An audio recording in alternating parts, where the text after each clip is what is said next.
चकवाल के इलाके पातशाहान में दो ग्रुपों के दरमियान फायरिंग का तबादला, 24 साल नौजवान और 10 साल बच्ची जख्मी। रिपोर्ट तारिक जावेद और आप देख रहे हैं आज तक। चकवाल के नवाही इलाके पातशाहान थाना ढडियाल की हदूद में देरीना दुश्मनी ने एक बार फिर खून बहा दिया। दो ग्रुपों के दरमियान अचानक फायरिंग के नतीजे में 24 साल मोहम्मद मुश्तबा वल्द मोहम्मद खान और 10 साल मासूम बच्ची लारीन जोरा दुख्तर मोहम्मद अफजल जख्मी हो गईं। जराये के मुताबिक दोनों को टांगों में गोलियां लगी। वाकये की इत्तला मिलते ही rescue 1112 command and control Chakwal की टीम फौरी तौर पर मौके पर पहुंची। इब्तदाई तिब्बी इमदाद के बाद जख्मियों को डिस्ट्रिक्ट हेडक्वार्टर अस्पताल मुंतकिल कर दिया गया। सिक्योरिटी और कानूनी कार्रवाई करते हुए वाकये का नोटिस लेते हुए district police officer Chakwal lieutenant retired Ahmad Mohiuddin ने फौरी अहकाम जारी किए।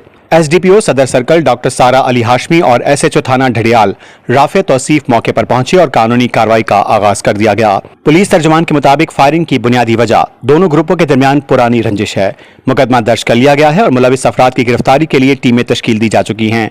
पुलिस की जानिब से तफ्तीश जारी है और आवाम से अपील की गई है कि अगर किसी के पास वाक़े से मुतालिक मालूमात हों तो फौरी इत्तला दी जाए। आज तक न्यूज, खबर सच के साथ।